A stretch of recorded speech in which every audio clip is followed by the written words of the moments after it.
Today on Dr. Phil. So you were a pimp. That's the way you want to call it. How is that not prostitution?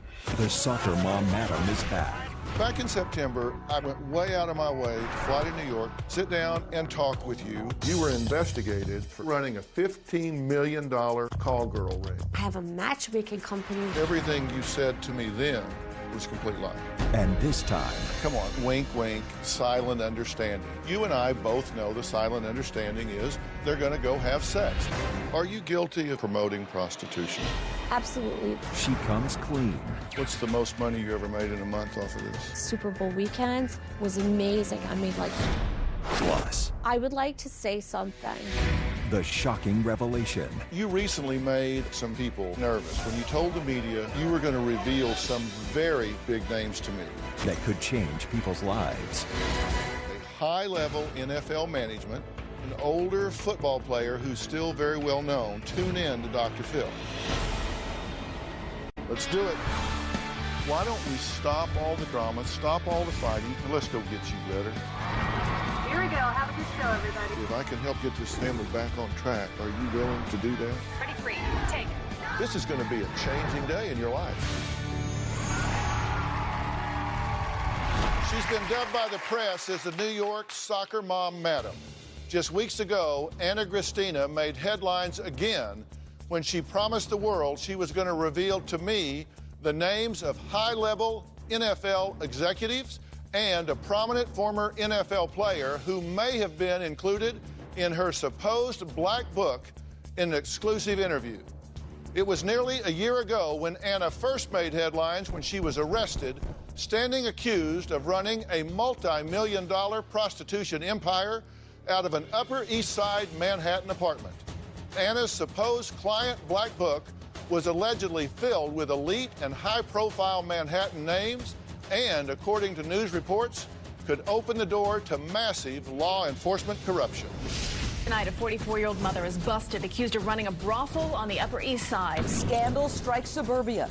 Anna Christina allegedly made as much as $10 million from a prostitution ring over the last 15 years. Christina, they say, ran what amounted to a brothel out of this Upper East Side apartment. Prosecutors say their undercover investigation blew this mom's secret world wide open. The district attorney says her clients were so rich, so powerful, a wealthy financier with interests in real estate and pro sports, a member of a politically prominent family in Manhattan. Christina says she's repeatedly told prosecutors she can't help. I said, I'm not ratting on my friends. I won't give them what they want. After spending about 4 months in jail, Christina was released from Rikers Island Tuesday evening after finally reaching a deal over her bail package.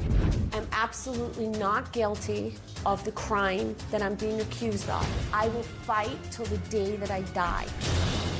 After spending 4 months in jail and finding herself at the center of a 5-year undercover investigation, Anna Christina was out on bail, seemingly confined to her home with an ankle bracelet. She faced 1 felony count of promoting prostitution in the 3rd degree and was set for trial, facing up to 7 years in jail and possible deportation.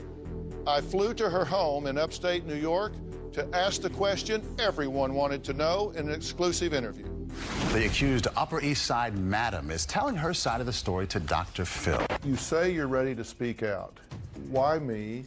Why now? I watch your shows and you cater predominantly to families and therapy, and this whole event has decimated my family. What we know now is you were investigated for 5 years, saying that you're running a $15 million call girl ring.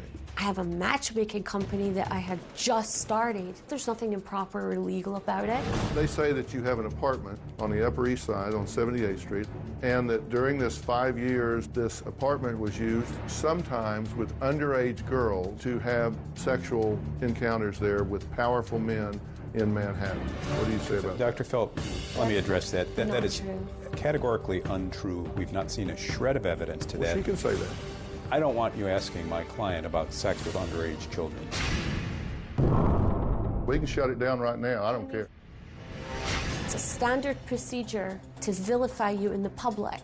They just picked me off the street, threw me in Rikers, called me a pedophile, almost got me killed, and have ruined my life. The word And you're saying pedophile there's absolutely, unequivocally nothing to that allegation whatsoever? nothing on my children's life. Why was this judge so harsh with you? $2 million bail for one count of third-degree prostitution? They have an agenda to get me to talk about a certain person. Why not give them the name? I have a deep sense of loyalty. I don't want to put the nail in somebody that was very dear to me's coffin. What is it they want you to tell them?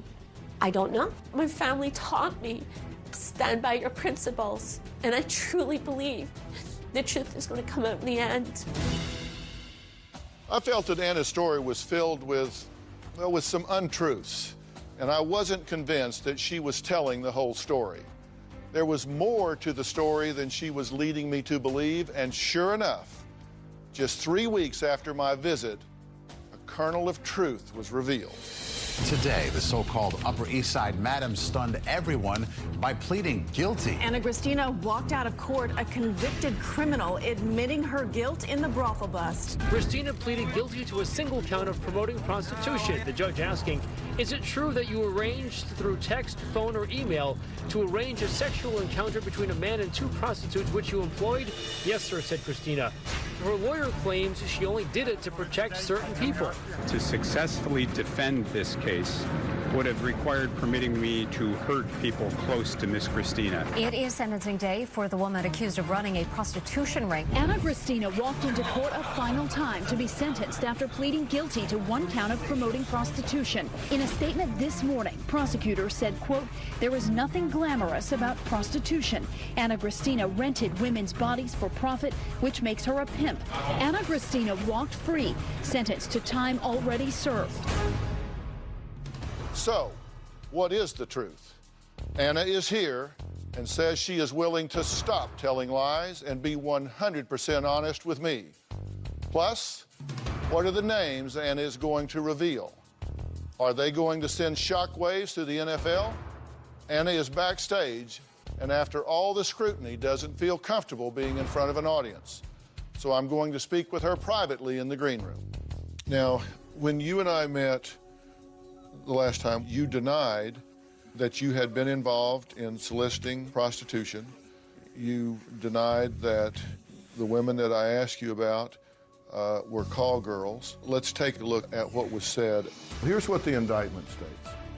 During the period from on or about July 18th, 2011 to on or about July 27th, 2011, knowingly advanced and profited from prostitution by managing, supervising, controlling, and owning, either alone or in association with others, a prostitution business and enterprise involving prostitution activity by 2 or more prostitutes.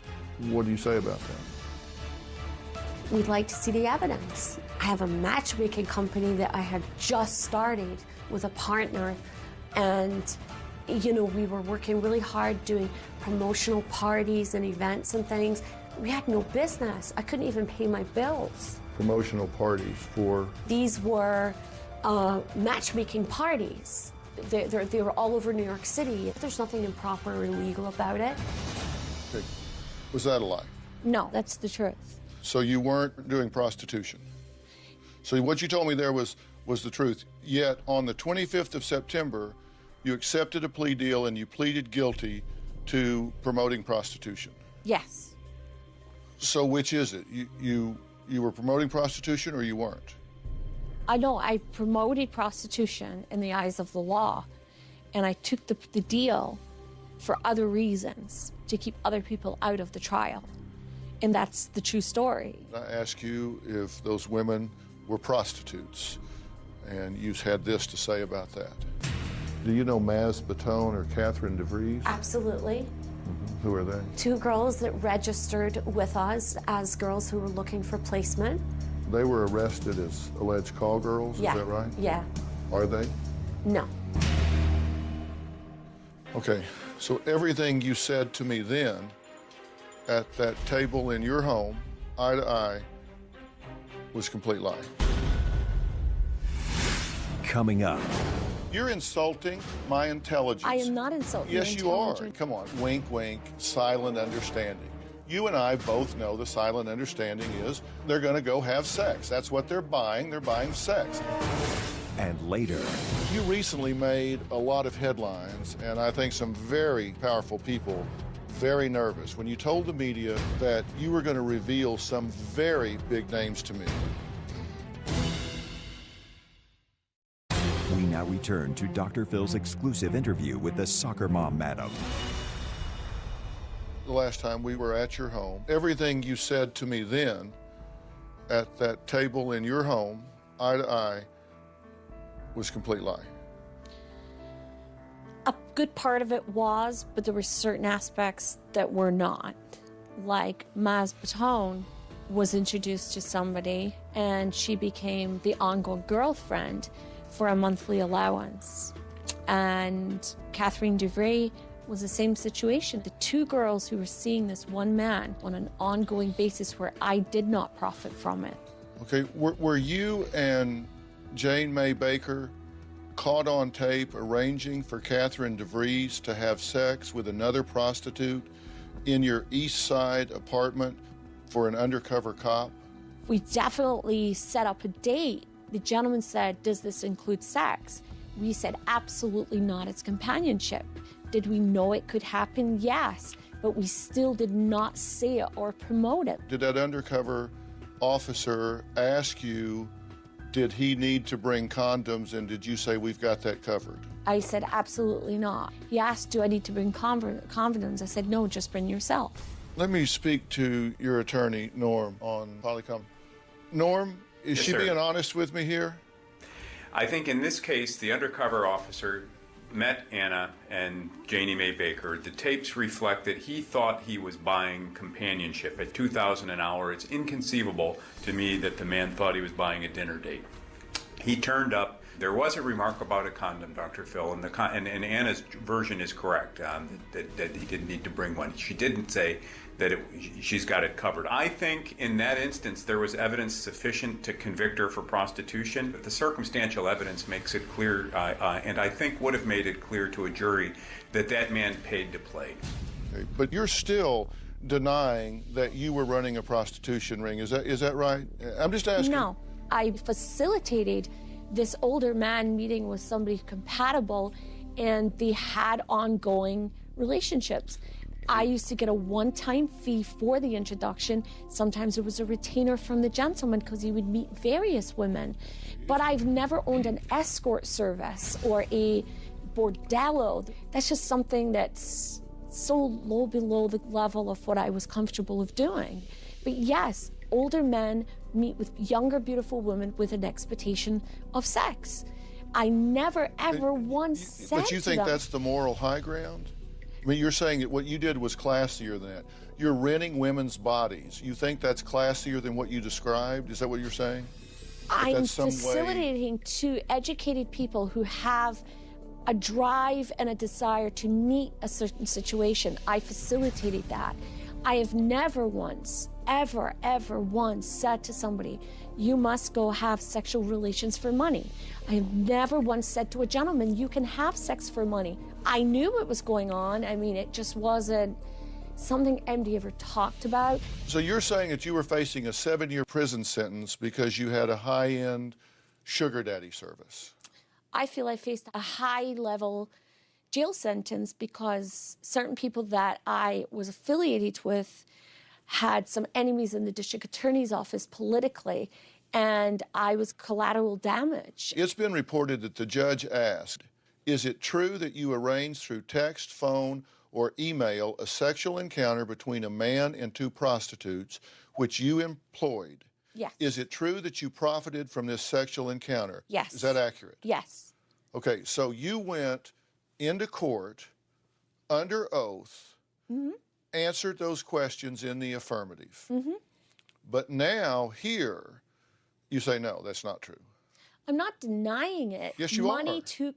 Money exchanged hands Wait a for minute, pleasure. Wait a minute. You are denying it because I asked you, were you arranging sex for money? and you said no. So you were either lying then or you're lying now. No, there's an in-between which you're not hearing. And never once in all my years have I asked a girl to have sex for money. It was something that was a silent understanding. They all knew why they were there. They wanted money, they wanted to meet rich people, and I profited from it. But when you go before the judge, I took the plea deal. They had been offering me immunity right up until then. And I declined because it hurt people that I really love and care about. No, this is the truth. You're insulting my intelligence. I am not insulting your intelligence. Yes, you are. You're insulting my intelligence. I'm going to split hairs with you, Dr. Phil, and say, okay, for $2,000, I'm setting up someone for drinks. And some guy's going to pay $2,000 to have a cocktail in the lobby of a hotel with someone. Come on, wink, wink, silent understanding. You and I both know the silent understanding is they're going to go have sex. That's what they're buying. They're buying sex from this person. You know it. You said in court under oath. Did you perjure yourself when you said yes in court? No, I took a plea deal to protect other people. Okay. So and you I would lied do it to again. protect other people. No, I accept responsibility. You can't say yes then and no now. There aren't versions of the truth, Anna. It's either yes or it's no. Okay, so I'm totally guilty on that aspect. Okay, of course you are. Everybody knows that. Look, back in September, I personally went way out of my way to fly to New York, drive up to your home, beautiful by the way, sit down and talk with you and your family. You looked me in the eye and lied to me then. Are you sitting here lying to me again? It was my understanding you're going to tell me the truth. Absolutely. Now you've sat down and lied to me again. Why? Coming up. This doesn't sound like people test driving girls for a long-term relationship. Sounds to me like they come in for a Super Bowl weekend and you hook them up with a hooker. So you were a pimp. We now return to Dr. Phil's exclusive interview with the soccer mom, madam. You looked me in the eye and lied to me then. Are you sitting here lying to me again? It was my understanding you're going to tell me the truth. Absolutely. Now you've sat down and lied to me again. Why? I don't feel that I'm lying. What I did was I worked with a handful of very wealthy men who were looking for companionship and girlfriends. Absolutely, I knew what happened. But I just didn't feel that responsibility because it was never asked to me. I wasn't making money per hour. I would make an introduction and he would throw me, thank you for the introduction, here's a few dollars. It was just done in such a different way. Are you guilty of soliciting or promoting prostitution? Absolutely, in the eyes of the law. In the eyes of the law. But you qualify that because you're saying not really. I personally, what I feel and what the law feels, be difference of opinion. Because I never solicited that directly from a woman to a man or a man to a woman, I never felt I was doing something wrong. Were the women in your employ women that had sex for money? Yes. Okay.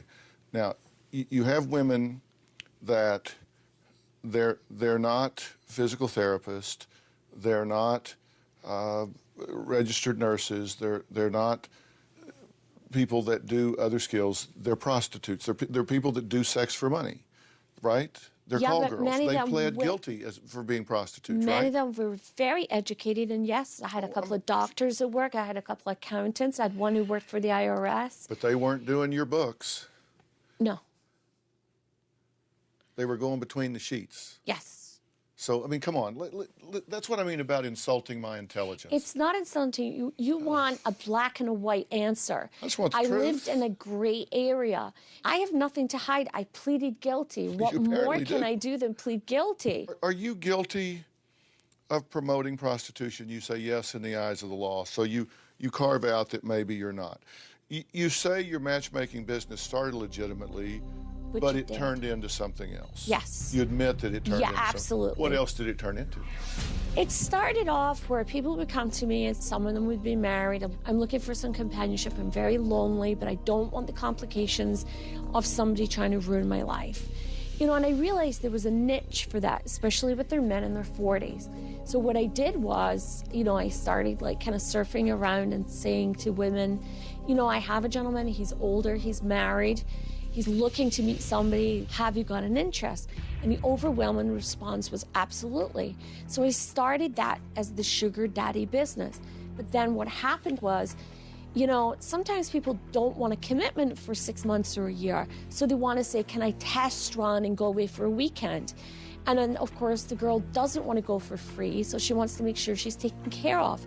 And that's how it all started. How many women did you have in your employ? I would say at any given time, 50 to 100 globally, but they didn't work every week, every month. But how much money did you make from this? Oh, I might make anywhere from 600 for the induction to 1,000 for the introduction, and I might get 2 in that week. Then I might get nothing for 3 weeks, and then I might get 4 in 1 week. There is no formula, but it was very slow. I made a little living, not $15 million. That was all hyped up. I mean, you saw how I live. I lived in a $300,000 house. I had a basic mortgage to pay. I mean, it was very basic. What's the most money you ever made in a month off of this? Oh, I think a bumper of a month. A bumper was like Super Bowl weekend was amazing. I made a lot of money. Yeah, and so for weekends, this doesn't sound like people test driving girls for a long-term relationship. Sounds to me like they come in for a Super Bowl weekend and you hook them up with a hooker. Yeah. So you were a pimp. Coming up. I do want to set the record straight. And later. You've certainly maligned or impugned Anna and called her a liar on national television. I think you need to own what you're doing here. There's no conjecture there. There's nothing circumstantial there. She admitted that she lied to me. We now return to Dr. Phil's exclusive interview with the soccer mom, Madam. For weekends, this doesn't sound like people test driving girls for a long-term relationship. Sounds to me like they come in for a Super Bowl weekend and you hook them up with a hooker. Yeah. So you were a pimp. That's the way you want to call it, yeah. I mean, you set them up for an overnight at Super Bowl. Yeah. How is that not prostitution? You know, there's different levels of it. I mean, you know... Whatever level, how is that not prostitution? You have 2 consenting adults who are calling you, please set me up, and you put them together. It just never felt criminal when I did it. It felt like it was doing something nice. I didn't make the money that everybody thinks I did. If a girl made $2,000, I made 20%. It's not a lot of money by the time you pay overheads and expenses, photographers and that. It made enough to give me an income. Sometimes there would be months where there would be no business. And then you would get a burst of business. But you do understand, by any yardstick, a guy saying, I'm coming in for the weekend, and you say, I got a girl for $2,000, they'll spend the night with you at the hotel, and you rake off a percentage, that's pimping. You got it. And then that's... I mean, is there any other way to define that? No. Okay, just so we are clear. So you didn't lie in court. That's what you were doing. Yes. Okay, it just took a while to get there, but I just wanted to be sure we were clear.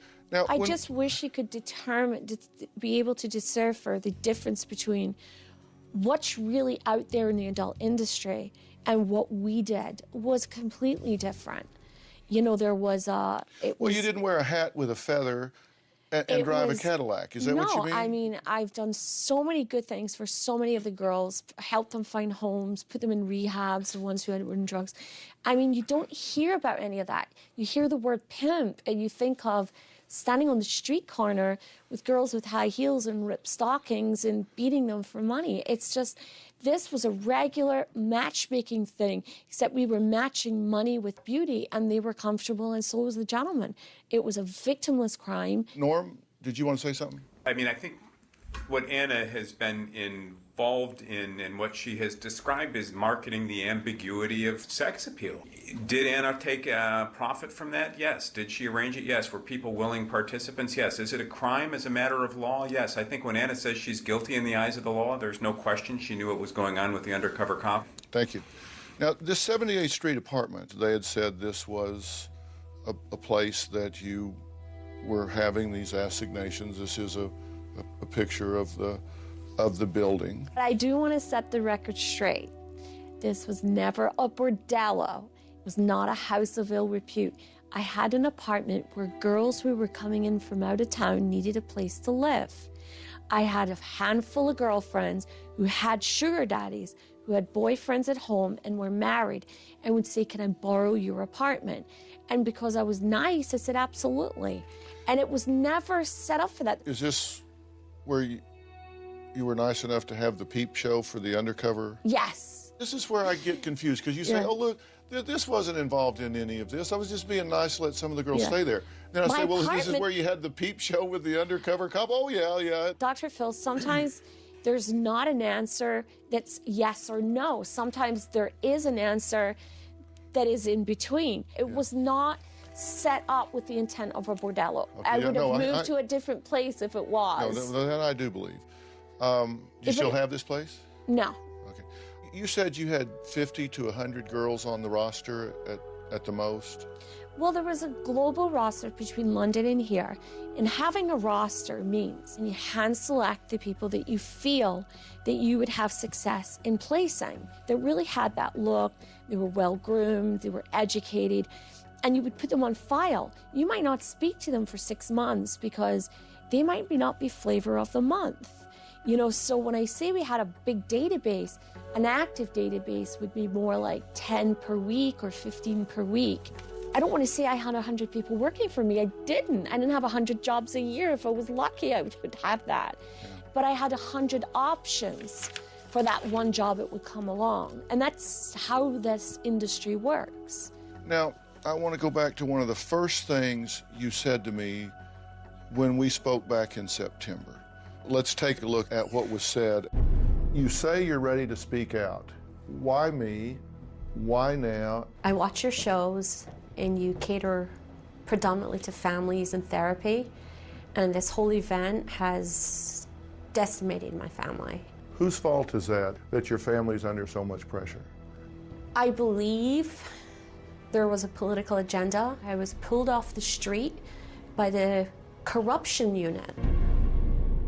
You said that the family has been decimated by everything that has happened, and you really took no ownership of it. You said it was just because of the political agenda. I sat down with your children. They defended you to me. Yeah. They said, "We know she's not involved in this. We know she's done nothing wrong." Do you feel like you have betrayed them, that you have let them down? Coming up.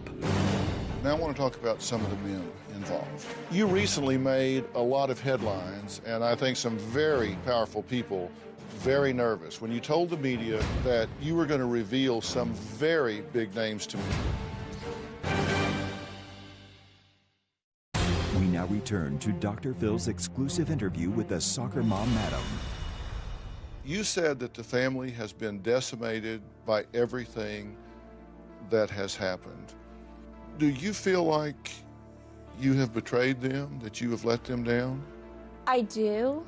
If I could take anything back in life and throw myself under the bus for it, I would. But I never had that business around them. I kept that private from them. I didn't want them to have that worry. I took ownership of that. It's not fair to do that to my family. It really wasn't. But you did. It has, yes. Not with any intent. If I could take it all back, I would. Now I want to talk about some of the men involved. But before we do that, you understand that your credibility has really been damaged here. That's understood. Because I sat down with you, and not just to me, but everybody, you denied. And then you walked into court and said, "Yep, I did it." Even when you were going into court, you said to the media, "There will be no plea deal here today." And then you walked right into, no, let me make my speech. We didn't know there was going to be a plea deal. Let's say you're completely telling me the truth, that you never intended or at least knowingly solicited or promoted sex. You just match people up. But you knew sex was going on. How would you know that? Common sense, very wealthy men, midlife crisis, unhappy at home. But how do you know what happened in the room? Nobody would discuss it. It was a cardinal rule. You don't discuss it. And by not discussing it, you're not party of the crime. You know, in my book. I'm making your argument now. How would you know what actually happened in the room? You don't. Wouldn't. The girls never told you. Yep. You don't have video. No. You don't have audio. No. You don't know what happened in that room. No. Okay, you recently made a lot of headlines, and I think some very powerful people very nervous when you told the media that you were going to reveal some very big names to me. In fact, you were quoted as saying, everyone's going to have to watch Dr. Phil. I will tell you that one of the names is a high-level NFL management. Then there's an older football player who's still very well known. Tune in to Dr. Phil. Now, here's what I have to say about that. I do not want or intend to use my platform to divulge those names or to smear any of the people that would be involved in this sort of thing for a couple of reasons. Number one, that's not who I am. That's not what I'm about. I don't think that you have credible information that could be reliably depended upon. I am not about putting out salacious information about people that could or would ruin their lives. I'm not going to ask you to divulge those names. That's not who I am. I don't think that's what we want to do here. I would like to say something. Coming up. When it comes time to put your skin in the game, you back off and you say, that's just circumstantial. I'm not going to serve as a platform. But you can use your platform to call my client a liar. There's nothing in conjecture about her lying. Did. She said, I lied to you when you were at my house. She admitted that she lied to me. We now return to Dr. Phil's exclusive interview with the soccer mom, Madam. I'm not going to ask you to divulge those names. That's not who I am. I don't think that's what we want to do here. I would like to say something. Somebody that I cared about for 22 years claimed through his attorney to my attorney, he was in total support of me. Somebody that I loved very much, somebody who was like a father to me, okay? And I took the plea deal to keep his name out because the district attorney had filed a sealed document with his name all over it. The only way I could keep his name out of it was by taking the guilty plea. It would have ruined his family and his life. When I said that thing, it was a 20-second blurb. I had just learned from my attorney that the other person's attorney wouldn't even return our calls after I took the plea deal. You know, do you know how devastating that is? You protected no, it's someone, really, yes. and then they cut you off. Cut me off. They totally just threw me under the bus after 22 years of a relationship. And I'm angry and I'm hurt. And I'm still coming to terms with that somebody that I really trusted with my life. And I took the course of legalities and took responsibility to keep him out of it. Everything has been taken away. I'm starting my life from scratch. So yeah, I'm angry. And I said that stupid thing, but I won't give names because people trusted me.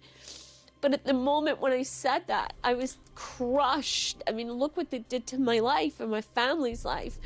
You know, it's changed it forever. I didn't want that. I mean, are you the victim here? Come no, on. I have my part in it, but I did not deserve what the district attorney did to me. They needed a juicy, sexy scandal, and this person was one of them. Again, that's a place I don't want to go, and I don't think it's in your best interest. At this point, this is over for you. It's time served. You are on probation. It isn't over, though, Dr. Phil. But it's you're just on probation, beginning. I and face hopefully deportation. you're not going to be deported? No, I face deportation. And the very person that I stuck up for, he was the one who said he would do everything he can to help me with deportation. There's no money left for lawyers for deportation. They can come at any moment. Norm, did you want to add something in here? There is truth to what she says. There was some very explosive information. There is someone that Anna loves a great deal and has loved for a long time. I think you hit on the issue, Dr. Phil. When you say to Anna you don't want to hear the names because there's no direct evidence, we could have stood in front of a jury and challenged it to draw the circumstantial inferences that I think are reasonable. It would have been a huge risk.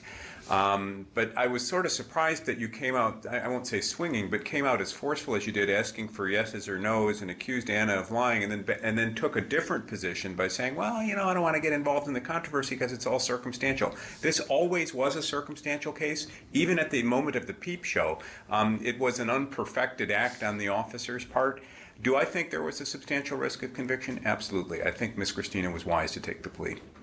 Well, I think she was wise to take the plea. And, Norm, the reason that I came out and asked for some clear answers about this is because she blatantly lied to me when we sat down before. And she represented to me that when this trial was over, she would tell me straight up. And when somebody tells me that they got a roster of 50 to 100 girls that they're setting up for $2,000 an hour for coffee or drinks, I mean, come on. Can you really have it both ways? Can you say to her, well, come on, everybody knows what you're doing, and then turn and say, well, I don't want to name names and get involved in the dispute myself because it's all just circumstantial and I'm not going to malign or impugn somebody. You've certainly maligned or impugned Anna and called her a liar on national television. I think you need to own what you're doing here, and it's not there's nothing wrong with what you're doing. It's what made this case so attractive to the public and so compelling. And we're all crazy about sex.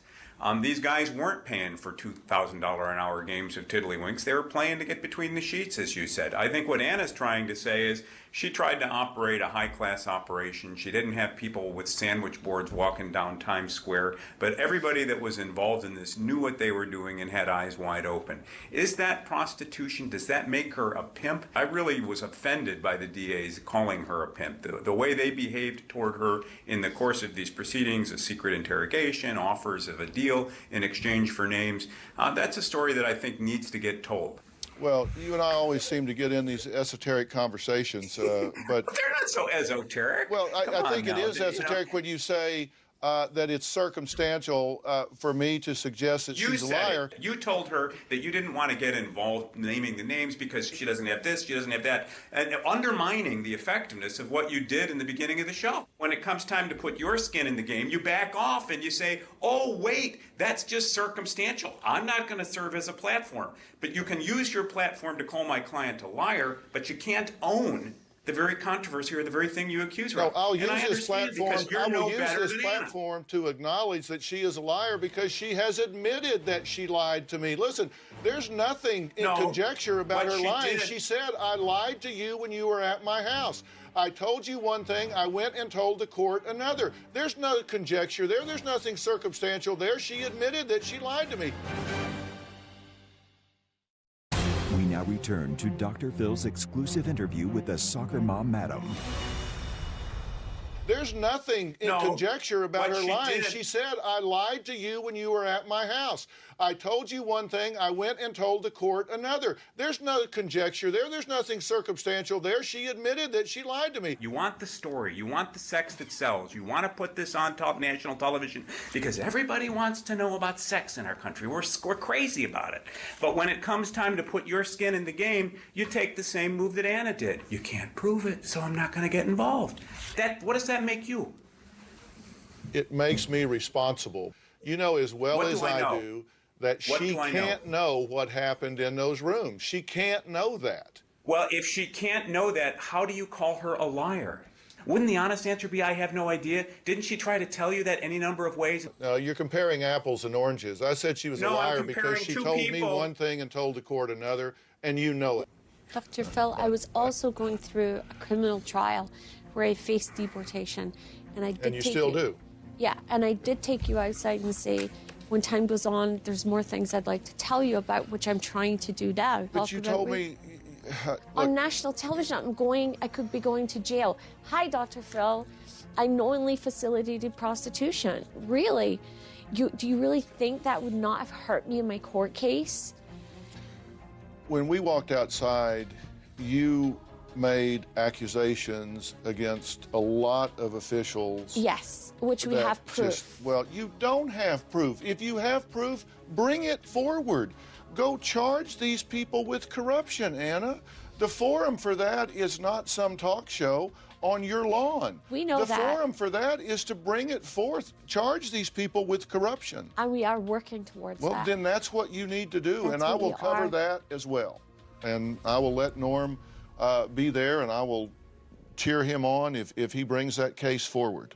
And he will be proud of the coverage I give. And I'll bet you that if you stick with old Norm there, he'll bring them out. I wish you the best. I hope you don't get to be targeted by a deportation action.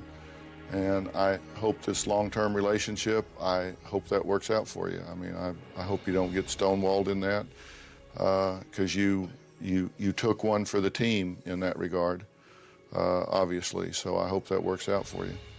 I truly do. Thank you.